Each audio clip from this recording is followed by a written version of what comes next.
சங்கீதம் 46. தேவன் நமக்கு அடைக்கலமும் வெள்ளனும் ஆபத்து காலத்தில் அனுகூலமான துணையுமானவர்.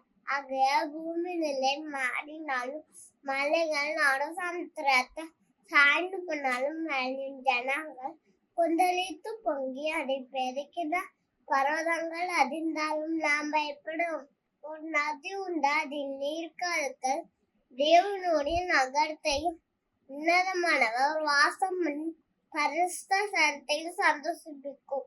தேவன் நடுவில் இருக்கிறார், அது அசையார். அதிகாலையிலே தேவன் அதற்கு சகாயம் பண்ணுவார். ஜாதிகள் கொந்தளித்தது, ராஜ்யங்கள் தத்தளித்தது.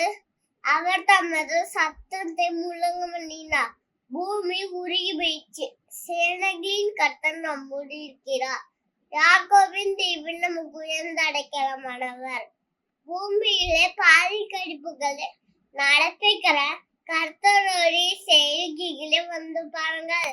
அவர் பூமியின் கனை மட்டும் யுத்தத்தை ஓய பண்ணினார்.